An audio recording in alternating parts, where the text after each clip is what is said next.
Mat freundliche Grüß hier aus dem Stadiopark der Expo von Deverding präsentieren wir euch eine neue Reportage vom Deverding 03 Channel.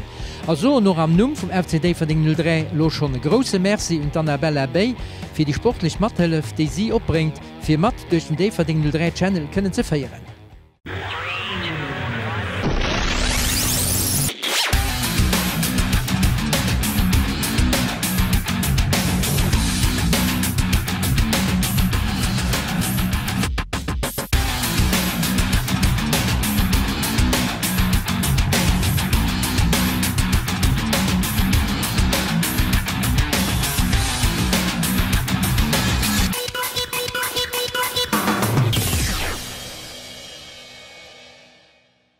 Wir präsentieren hier schaut ein paar Flotmomente aus dem VIP-Bereich vom FC Deverding 03. De Carlo mischt haut ein Interview mit Jean-Philippe Caillé und erhält sich mit Dan Bettmer, der sportliche Koordinator vom Jugendbereich beim FC Deverding 03. Viel Spaß beim Nachgucken.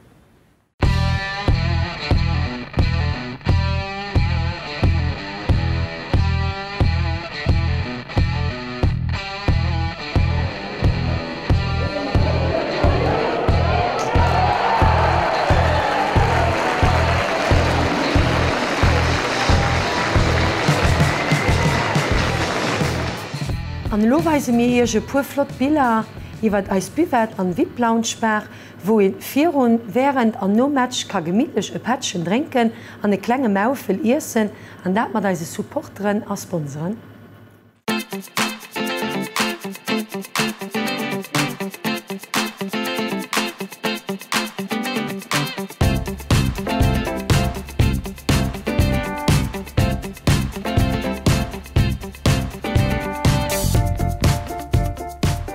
Präsident invitiert fan immer ganz gut van durch den Kontakt mit der freien Oprechen bleibt fir den Gest ze mecher vis von uns. Wat so dat vun der VIP-Lounge wie schalt se déi an? Die ass ganz flott vëll se no beim Terra ass ass direkt hat an Tribünen ass zogänglech ganz schein Dammmen, die zerveieren, die as der Vakanzsprunge bei anderem kommen, mat engem ganz jovialen an ganz lewen Präsidenten de Bibi den alle gut kennen. Ja, ist ganz flott wie ich meine, de ganze Stadion kann immer so ein jaloux op den Stadion mir wären halt schon mal so absetzen. Das auch für die anderen Leute von dem anderen Club zu treffen und so, das immer agréabel für wird man den auszutauschen. Und das Gedrängs an PC vergeht für ihn, also tipptopp. Und kann in ein bisschen über den Match simple nei. Das kann er auch möglich. Ja. Ich meine, kann ihn noch den Arbiter kritisieren für die Decisionen, die geholt hat, kurz für der Haltung. Und so. Ja. Das ist eine gute Coin de Rencontre.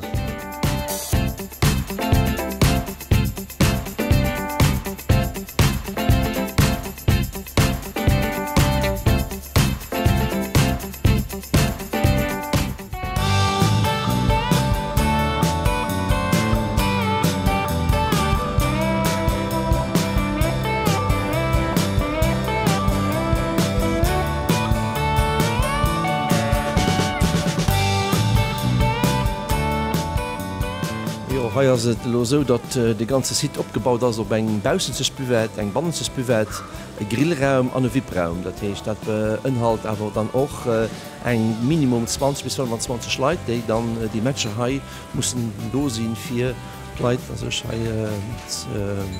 ze zerveieren. Dat könnt ganz interessant bei de Leiit dun, die lo hai de Match kucke kommen. Ja, dat leit relativ flott, dat hi noch hapsche Spaus, want Di bis so gut as wie haut. Da können d Leiit gemidlech op de Kantwerk kommen besuelen und dann direkt de Match kucke go, dat net ganz weit. Können noch abstrakt Zisse kreen, Dich die Grillremmer so konzipéiert, dat den Nobausen nie kann servieren an der Bannen, dat ass dann eng flott se. Ech machen sind eng gute Joer Keesei fir de Club.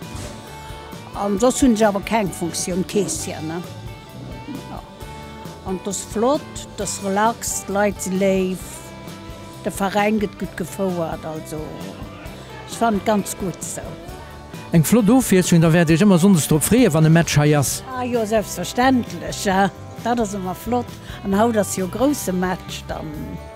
Ach, dat is ganz schön. Ja. Di verkauft Logotik e fir Matschei.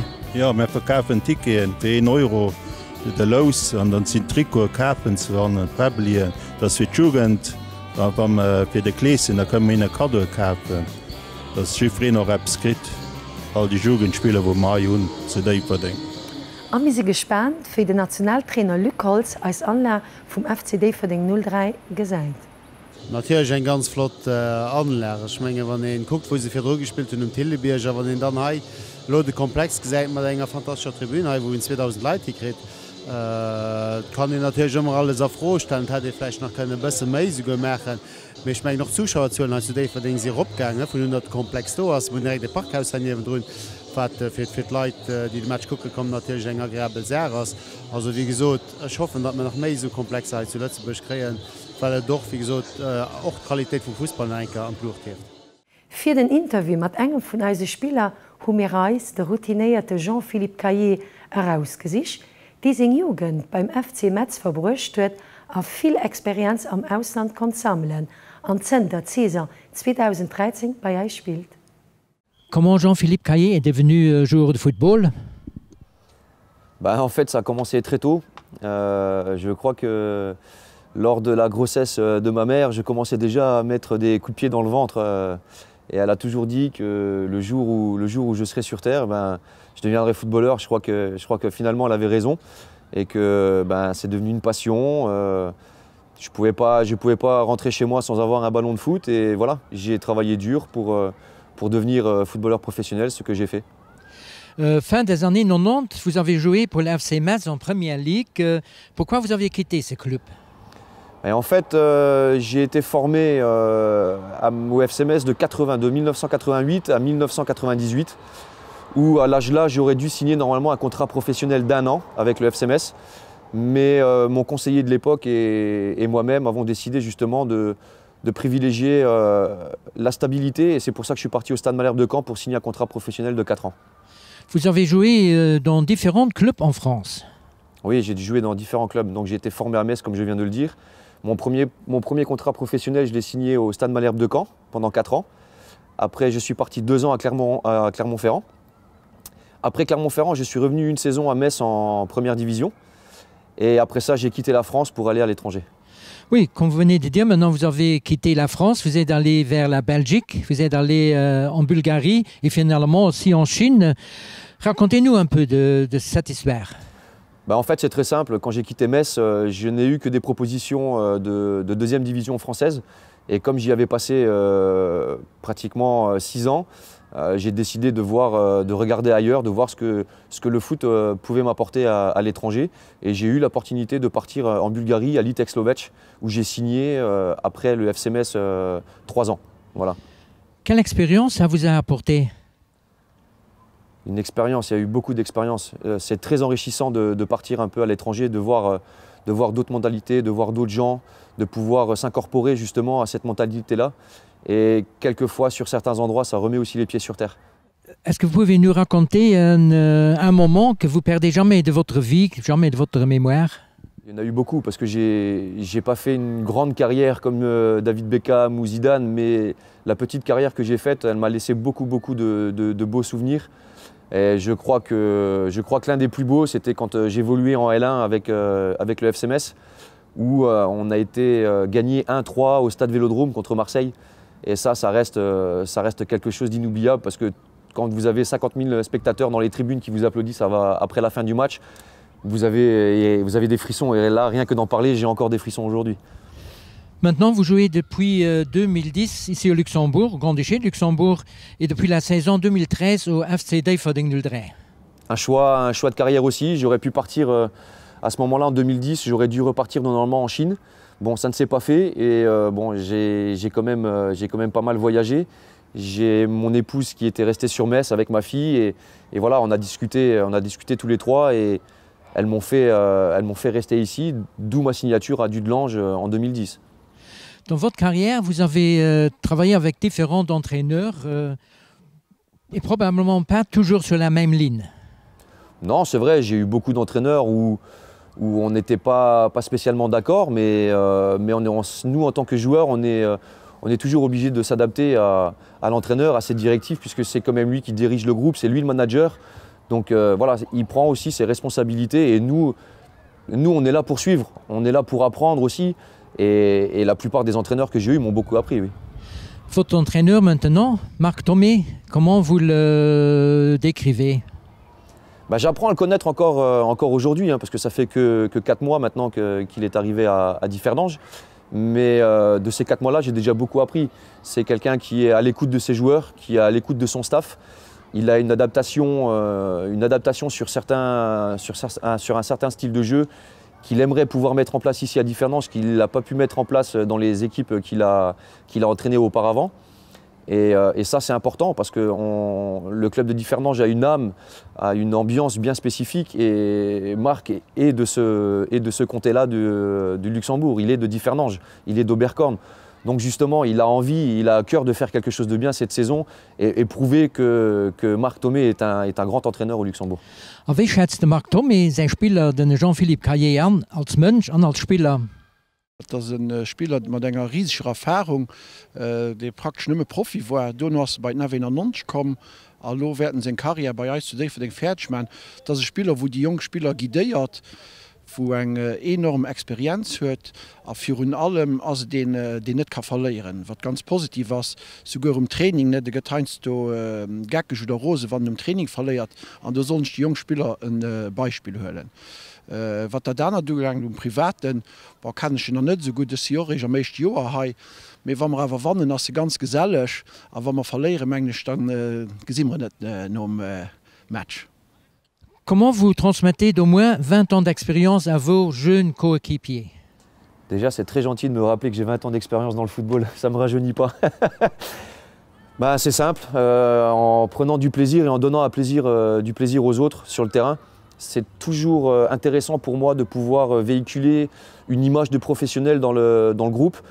Et là où je suis très content, c'est qu'on a un groupe très intelligent et très sain.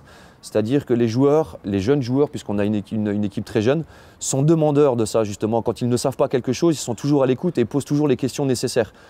Et ça marche dans les deux sens, hein, malgré mon âge avancé maintenant au sein du groupe. Je suis le papy du groupe, je peux le dire, j'ai pas de problème avec ça. Mais ils sont toujours là à l'écoute, ils sont toujours en train de demander si, voilà, dans certaines situations, s'il y a quelque chose à changer, ou s'ils ont mal fait quelque chose, ou si moi je voyais des choses différentes par rapport à la situation donnée.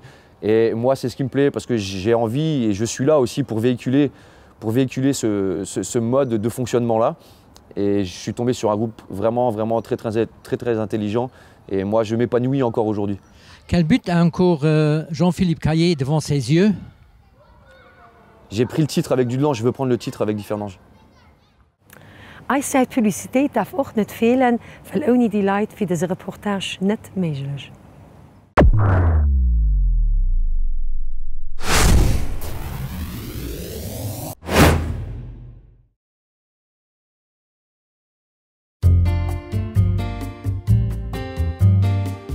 An enger Rouger Lach an der Rue Scheierhaft zu Zollwer huet d'Immobilier Bay e Projekt vu 6 Dubel Familienhäuser mat 12 Duplexen am Verkauf.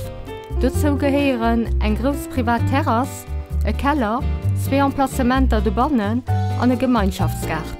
Alles am Preis abgegraf.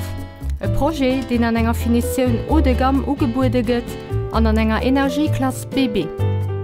An enger ganz Rouger Lach op Nummer 80 an der Rue Voiver zu Differdange ginn nach am Bauen 2 Residenzen zu 8 Appartementer ugebuden.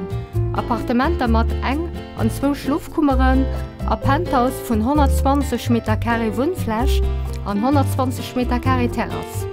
Die Residenz huet den Energiepass vun der Klasse BB, an et sinn Emplacementer de Bannen ze kreieren. Zu Zollwer an der Rue de la Gare huet d'Immobilier Bay e Projekt vu 4 Familienhäuser clé en main gebaut.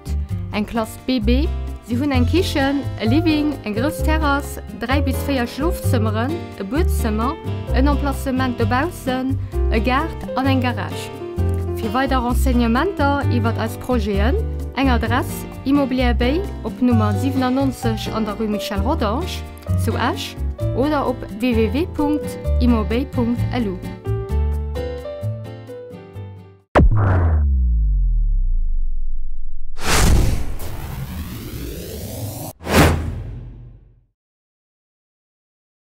Den FCD vu den 03 a stolz, dat se soviel jungen Armeescher Dach zu Dach hire Lieblingssport kënne bei Eis ausüben. Fi dats die ganze Organisaoun klappt, hunn mir haut den technischen Koordinator Dan Bettmer vum FCD vu den 03 hai bei Eis am Interview. Den Bettmer Mün logéiert kann er kommen no der Schul op den Training, wegin se da motivéiert, awer das besonders wichtig, fir dats den Training nach fir spannend fir ass an noch bleft. Motivationun die muss se schon selber matbringen, wann hin net motivéiert, dats wie soll do trainieren. Wie das Motivationun bleifft, dat ass fir an d'Ekipp ze kommen fir ze evaluieren.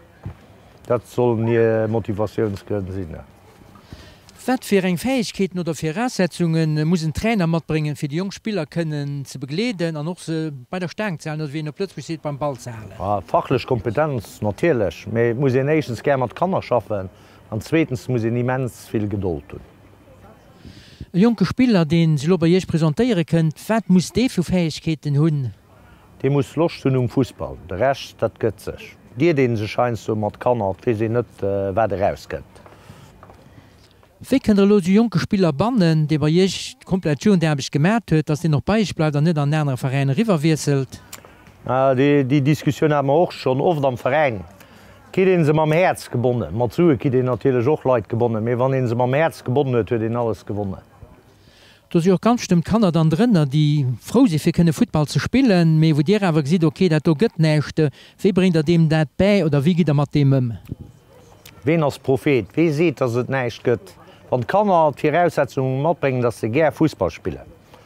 Das net alle Goete kënnen enke zu dé fir dinge Ekipp spielen, dat das gewusst.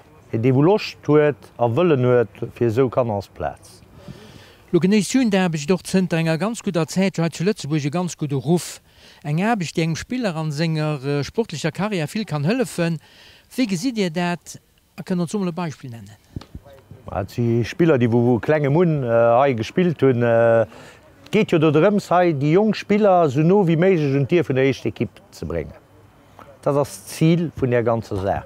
Für die Äner, die können jo vielleicht an eng echten divisionäre promotioniere weh. Fäderst dem Dan Bettmer an segem ganze Staff sein Ziel, ze no als Saison fëllen erreche mat den Joke Leiit. Fi immer eng Befriedigung, wo man bowe gesinn, die wo man vu klenge Mun ha gezielt hunn, se wie mal sondes oplaufen am Triko vun der echte Kipp. Dat das Ziel an dat dobecht rentabel mcht. Ich will just so, der mich dann noch eng Fred fir die ich ze machen an fir dann de Spieler rëm ze wann den Wegsfunier ass en Klas mir ich getrippelt as. Ja. Dat das Ziel vun das einfach immer kaufen auszubilden ass filmmi schwéier.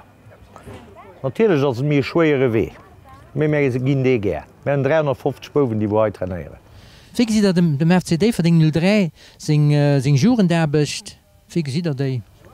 D verding 03 as Verein mat Uechtzing Kippen 19 Traineren am Jugendbereich, woläit probéiert de Mëttelwee ze fannen zwischen Kafen an egendem Gewächs. Das ken einfache Wee. Jugendkommissionioun ass op dem richche Wee. Den Jugendbereich sinn lo rëm 3 Spieler, die wo bei de Kader kommen sie vun der echte Kipp, die wo es aus dem Jugendbereich kommen. Dat das Ziel an dat Ziel och bleiwe. Wie gi der mat dee Leiitëm oder mat denen Ären, die schon Postroe vun ihrem Joke Kant, vun ihrem Joke Spieler, die jo iwwer motivéiert sinn an dann se alles rammechen. Gute Rot und d'Ären. Motivationsquell fir Fußballspielen ze go soll de Bouf sinn an net d'Ären. Zweitens van Boue kann er gieren Appppes ma muss se ger Fußballspiel muss selbst fir Ma, soll nie Kurf selber do. Dat trët ass Syndoch fir d'Ären ze bremsen. mé hun Traineren, die sollen se ausbilden. Van d'Ären die sollen sto raushalen. Fir dat se kan sech frei entwickelt, muss d'Ären sech raushalen. Wann net dann hummer klenkesprech man nee. Am mat dëse sportleche Spieler vum FCD verding 03 schaute mir fir Haut hai am Staat Park die Sport zu déi verding Kameran aus, so ihr 3 Spektateure Merci fir d no kucken, a wënschen ihrch an dësem Sinn vum Carolo a vu mir nach vill sportle Steech, bis dann an engem Mount RD verding 03 Channel.